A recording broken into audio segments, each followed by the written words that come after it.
എല്ലാ മാന്യ പ്രേക്ഷകർക്കും ഹക്കൂസ് കാർട്ടൂൺ അക്കാഡമിയുടെ പുതിയൊരു വീഡിയോയിലേക്ക് സ്നേഹപൂർവ്വമായ സ്വാഗതം. നമ്മുടെ തലസ്ഥാനത്തെ മാലിന്യവാഹിനിയായ ആമയിഴഞ്ചാൻ തോട്ടിൽ മാലിന്യത്തിൽ വീണ് ഒരു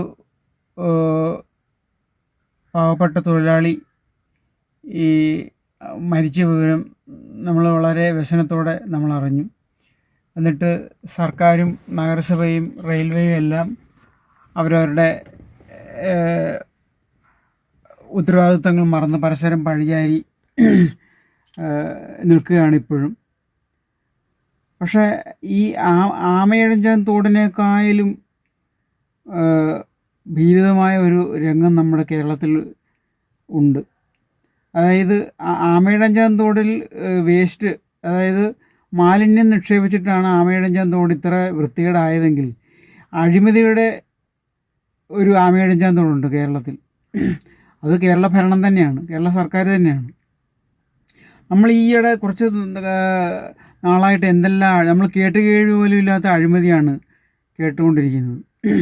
അപ്പം വേറെ ഏതെങ്കിലും ഒരു ഭരണമാണ് ഇവിടെ നടന്നിരുന്നെങ്കിൽ ഈ ഇപ്പോഴത്തെ ഭരണകക്ഷിക്കാർ എന്തായിരുന്നതിന് ഇവിടെ കാട്ടിക്കൂട്ടുമെന്ന് നമുക്ക് സങ്കല്പിക്കാൻ പോലും കഴിയത്തില്ല. പി എസ് സി പരീക്ഷയുടെ ചോദ്യ പേപ്പർ ചോർത്തിയെടുത്ത് SFI കുട്ടികൾ പരീക്ഷ എഴുതുക, അങ്ങനെ ജയിപ്പിക്കുക, അങ്ങനൊരു സാധനം നമ്മൾ കേട്ടിട്ടിപ്പോൾ അധികം നാളായില്ല. അത് കഴിഞ്ഞപ്പോഴാണ് ഇപ്പോൾ PSC മെമ്പർമാരെ വരെ നിയമിക്കാനായിട്ട് കൈക്കൂലി വാങ്ങിയെന്ന അവസ്ഥ. അപ്പോൾ ഇവർ പ്രതിപക്ഷത്തായിരുന്നെങ്കിൽ ഈ നാട് കുട്ടിച്ചോറാക്കത്തില്ലേ ഇവർ? എന്താണ് ഈ 80 ലക്ഷം രൂപ കൊടുത്ത് PSC അംഗത്വം ലേലം വിളിക്കുക, എന്നിട്ട് അത് ഒരു പാർട്ടി അംഗമാണത് ചെയ്തതെന്ന് കണ്ട് ആ പാർട്ടി അംഗത്തിനെ പുറത്ത് കളയുക. എന്നിട്ട് ആ പാർട്ടി അംഗം വിളിച്ചു പറയുന്നത് എന്നെ കരുവാക്കിയതാണ്, ഞാൻ മാത്രമല്ല ഉത്തരവാദി, ഇതിൻ്റെ പിന്നിൽ വേറെ ആൾ പ്രവർത്തിക്കുന്നുണ്ട്. ആ പിന്നിൽ ഉള്ള ആളുകളാരും അറിയുന്നില്ല, ഇവരുടെ പുറത്ത് വരുന്നില്ല. ഇത് എല്ലാ അഴിമതി കേസുകളുടെയും കടതീതാണ്. ഇത് ആടിനെ പട്ടിയാക്കും ഇവർ. ഒരു അഴിമതി നടന്നാൽ അടുത്ത ദിവസത്തെ പത്രത്തിൽ അതിൻ്റെ ട്വിസ്റ്റാണ്, അല്ലെങ്കിൽ അത് വേറൊരു രീതിയിൽ പോവുകയാണ്. ഇപ്പോൾ കഴിഞ്ഞ ദിവസമാണ് നമ്മുടെ മെഡിക്കൽ കോളേജിൽ ലിഫ്റ്റിൽ 1.5 ദിവസം ഒരു പാവപ്പെട്ട രോഗി അകപ്പെട്ടത്. അതിനകത്തിരുന്ന് മരണത്തെ മുഖാമുഖം കണ്ടു. വിൽപത്രം വരെ അയാൾ ആ മനുഷ്യൻ അതിനകത്ത് നിന്ന് തയ്യാറാക്കി. അദ്ദേഹം പറയുന്നത് മരിച്ച അദ്ദേഹത്തിൻ്റെ പൂർവികരെ വരെ അതിനകത്ത് നിന്ന് കണ്ടെന്നാണ് അദ്ദേഹം വെളിപ്പെടുത്തിയത്. അപ്പോൾ ഇങ്ങനെ കുത്തഴിഞ്ഞ ഒരു ഭരണ സംവിധാനം, എന്നിട്ട് അതിനകത്ത് മുഴുവൻ അഴിമതിയുടെ ദുർഗന്ധം ഇങ്ങനെ വമിക്കുകയാണ്. എന്നിട്ട് ഇവരാരും അറിയുന്നില്ല ഇതൊന്നും. ഇവർ ഈ ഭരണം വന്നു കഴിയുമ്പോഴത്തേക്കും അവതാരങ്ങളുണ്ടാകത്തില്ല, അവതാരങ്ങളെ തീണ്ടാപ്പാട് അകലെ നിർത്തുമെന്നൊക്കെ വീമ്പിളക്കിയ ആളുകൾ ഇപ്പോൾ അവതാരങ്ങളെ തട്ടിയിട്ട് നടക്കാനൊക്കെ പറ്റില്ല. ഈ സെക്രട്ടേറിയറ്റിൽ മാധ്യമങ്ങളെയും മറ്റു പൊതുജനങ്ങളെയും ഒക്കെ അങ്ങ് അകറ്റി നിർത്തി ആദ്യം തന്നെ. എന്നിട്ട് ഈ അഴിമതിക്കാർക്കും ഈ പാർശ്വവർത്തികൾക്കും ഈ അവതാരങ്ങൾക്കും മാത്രമായിട്ട് ഈ സെക്രട്ടേറിയറ്റ് തീരെഴുതി കൊടുത്തിരിക്കുകയാണ്. ക്യാമറ കൊണ്ടും സെക്യൂരിറ്റി കൊണ്ടും എല്ലാം കൊണ്ടും ബാക്കി പൊതുജനങ്ങൾക്ക് അങ്ങോട്ട് കടക്കാൻ പറ്റത്തില്ല. പക്ഷേ ഇങ്ങനെ ഈ ഉപശാല വൃത്തങ്ങളിൽ ഈ പിന്നാമ്പുറങ്ങളിൽ കൂടെ കയറുന്നവർക്ക് സുഖമായിട്ട് കയറാം. അപ്പോൾ ഈ ലിഫ്റ്റ് തകർന്ന് ലിഫ്റ്റിന് കേടുപാട് വന്ന് അതിനകത്ത് കുടുങ്ങിയ ആൾ, അതിനെപ്പറ്റി അന്വേഷിക്കാനായിട്ടിപ്പം ഒരു ടീമിനെ ആരോഗ്യമന്ത്രി പ്രഖ്യാപിച്ചു. പക്ഷേ നമ്മൾ നോക്കിയോ കുറച്ച് ദിവസം കൊണ്ട് അങ്ങനൊരു ലിഫ്റ്റ് അവിടെ ഇല്ല, ആ ലിഫ്റ്റിന് കേടുമില്ല, ഇങ്ങനൊരാളതിനകത്ത് കുടുങ്ങിയിട്ടുമില്ല എന്നും പറഞ്ഞിട്ടായിരിക്കും ഒരു റിപ്പോർട്ട് വരുന്നത്. നമുക്കറിയാം ഒരു സ്ത്രീയുടെ വയറ്റിൽ കത്രിക വെച്ചിട്ട് ഡോക്ടർമാർ തുന്നിക്കെട്ടിയ സംഭവം എത്ര വർഷമായി അവർ ഇതും കൊണ്ട് നടക്കുന്നു. അവർക്ക് ഇതുവരെ ഒരു നീതി കിട്ടിയോ?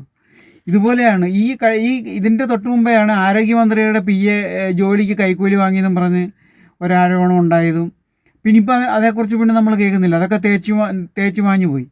ഇവരുടെ ഈ പാർട്ടി ഓഫീസിലെ മന്ത്രിയുടെ ഓഫീസിലെ ആൾക്കാർ ഇത് പൈസ വാങ്ങുന്നു, അത് എങ്ങനെങ്കിലുമൊക്കെ അബദ്ധത്തിന് വെളിയിൽ വരുന്നു, അത് പിറ്റേ ദിവസം അത് തേച്ചു മാച്ച് കളയുന്നു, അതിന് ക്യാപ്സ്യൂളുകൾ ഇറങ്ങുന്നു. ഈ ന്യായീകരിക്കാനായിട്ട് അസാധ്യ തൊലിക്കട്ടിയുള്ള കുറേ ആൾക്കാരെ ചാനലുകളിലേക്ക് പറഞ്ഞു വിടുന്നു.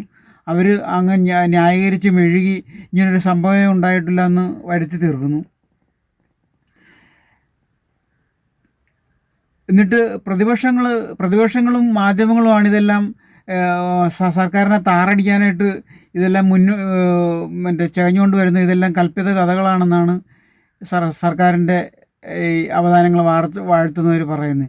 എന്നാൽ സത്യം പറഞ്ഞാൽ പ്രതിപക്ഷങ്ങൾ ഇവിടെ ഒന്നും ചെയ്യുന്നില്ല. ഇവർ പ്രതിപക്ഷത്തായിരുന്നെങ്കിലാണ് ചെയ്ത് നമ്മൾ കാണേണ്ടത്. പ്രതിപക്ഷങ്ങളൊന്നും മിണ്ടാതെ മറ്റേ കാലിനിടെ കൈവച്ച് വെറുതെ ഇരുന്നിട്ട് പോലും ഇവർ പറയുന്നത് പ്രതിപക്ഷമാണ് എല്ലാം കുത്തിപ്പൊക്കിക്കൊണ്ടിരുന്നത്, അല്ലെങ്കിൽ മാധ്യമങ്ങളാണെന്നാണ്. സത്യം പറഞ്ഞാൽ ഇവരുടെ ഇടയിൽ നിന്ന് തന്നെയാണ് ഈ മറ്റേ പടലപ്പിണക്കങ്ങളുടെ ഭാഗമായിട്ടും തൊഴുത്തിൽ കുത്തിൻ്റെ ഭാഗമായിട്ടുമാണ് ഇതെല്ലാം വെളിയിൽ വരുന്നത്. അപ്പം നമ്മൾ ഇന്ന് വരയ്ക്കാൻ പോകുന്ന കാർട്ടൂൺ എന്ന് വെച്ചാൽ നമ്മൾ അധികം ദീർഘിപ്പിക്കുന്നില്ല. ഇന്ന് വരയ്ക്കുന്ന കാർട്ടൂൺ എന്താണെന്ന് വെച്ചാൽ ഈ അഴിമതിയുടെ ചെളിക്കുണ്ടിൽ പതിച്ചു കിടക്കുന്ന ഒരു പാർട്ടി. അതിൽ നമുക്ക് അഴിമതിയുടെ ആമയിഴഞ്ചാൻ തോടെന്ന് വേണമെങ്കിൽ പറയാം. അപ്പോൾ സർക്കാരിൻ്റെ ഇപ്പോഴത്തെ ഭരണം എന്ന് പറയുന്നത് അഴിമതിയുടെ ആമയിഴഞ്ചാൻ തോട് തന്നെയാണ്. ദുർഗന്ധം വമിക്കുന്ന അഴിമതിയുടെ വിഴുപ്പ് പാണ്ഡങ്ങളാണ് ഈ മറ്റേ അഴിമതിയുടെ മറ്റേ വേസ്റ്റുകളാണ് ഇത് മൊത്തം നിറഞ്ഞിരിക്കുന്നത്. അതിനകത്ത് എവിടെയോ മറ്റേ മുങ്ങിത്താന്ന് കിടപ്പുണ്ട് നമ്മുടെ അരുവാ ചുറ്റിയ നക്ഷത്രം. അപ്പോൾ അത് കാണുന്ന ആളിനെയാണ് നമ്മൾ ഈ ചിത്രീകരിക്കുന്നത്. നമുക്ക് ഇപ്പോഴത്തെ ഈ സമകാലീന രാഷ്ട്രീയത്തിൽ ഏറ്റവും ആപ്റ്റായിട്ടുള്ളൊരു വേർഡാണ് ഈ മറ്റേ അഴിമതിയുടെ ആമയിഴഞ്ചാൻ തോടെന്ന് പറയുന്നത്. ഈ അഴിമതിയുടെ ആമയിഴഞ്ചാൻ തോടിൽ മറ്റേ മുങ്ങിത്താന്ന് മരിച്ചു കിടക്കുകയാണ് ഈ കമ്മ്യൂണിസ്റ്റ് പാർട്ടി. അതിനെ നോക്കി വിലപിക്കുന്ന ഒരു സാധാരണക്കാരനാണ് ഈ നമ്മുടെ കാർട്ടൂണിനകത്തുള്ളത്. എല്ലാ മാന്യപ്രേക്ഷകർക്കും ഒരിക്കൽ കൂടി സ്വാഗതം. ഇഷ്ടമായെങ്കിൽ ലൈക്ക് ചെയ്യണം, ഷെയർ ചെയ്യണം, സബ്സ്ക്രൈബ് ചെയ്യാത്തവരുണ്ടെങ്കിൽ സബ്സ്ക്രൈബ് ചെയ്യണം.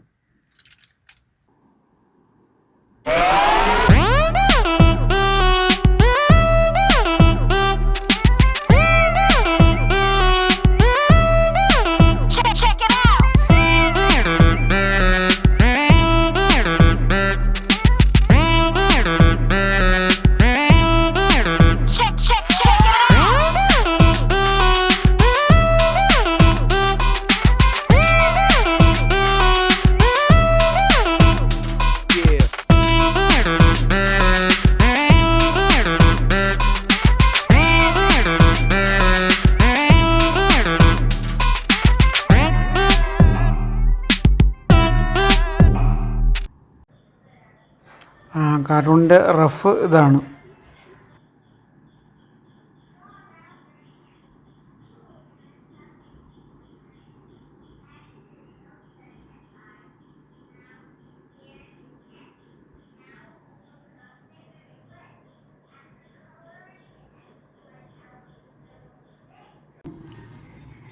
അഴിമതിയുടെ ചെളിക്കുണ്ടിൽ മറഞ്ഞു കിടക്കുന്ന CPM അവസ്ഥയാണ് നമ്മളിന്ന് വരയ്ക്കുന്നത്. അതാണ് ഈ അഴിമതിയുടെ ആമയിഴഞ്ചാൻ തോടെന്ന് പറയുന്നത്. ആമയിഴഞ്ചാൻ തോട് കേരളത്തിലെ തിരുവനന്തപുരം ജില്ലയിലെ സകല ഈ മാലിന്യങ്ങളുടെയും കേന്ദ്രമാണ്.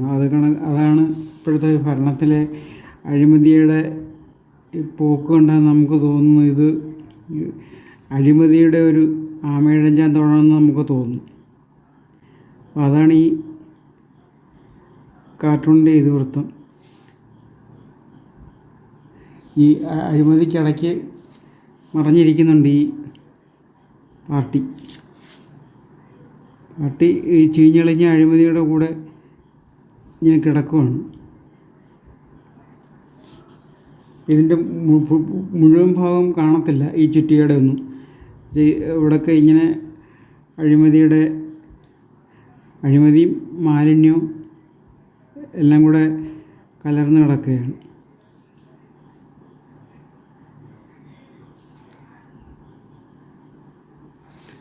ഇതിനകത്ത് മറ്റേ കൈക്കൂലിയുണ്ട്, അഴിമതിയുണ്ട്, കെടുകാര്യസ്ഥതയുണ്ട്. എല്ലാ സാധനങ്ങളും കൂടെ കൂട്ടിയിട്ടിരിക്കുകയാണ്, ഇങ്ങനെ ഡംപ് ചെയ്തിരിക്കുക. അതിൻ്റെ ഇടയിൽ കിടക്കുവാണ് ഈ ചിഹ്നം.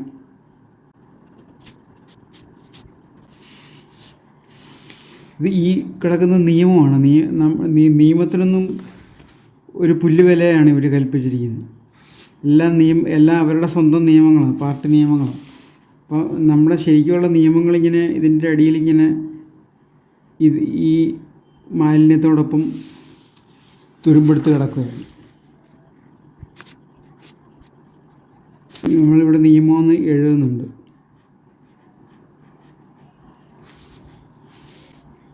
നിയമത്തിലൊന്നും ഒരു കാര്യമില്ല.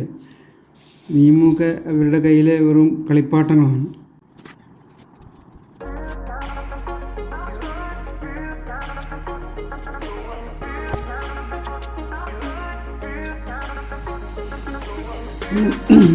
ഒരുപാട് തെരച്ചിലുകൾക്കൊടുവിൽ നമ്മുടെ ആമയുടെ ജന്തുകൂട്ടിൽ നമ്മുടെ ജോയിയുടെ മൃതദേഹം കണ്ടെത്തിയ കണക്ക് ഈ പാവപ്പെട്ട വന്നപ്പോൾ ഈ അരുവാൾ ചിറ്റയുടെ മൃതദേഹം കണ്ടെത്തുകയാണ് ഈ മാലിന്യത്തിൻ്റെ നടുക്ക്.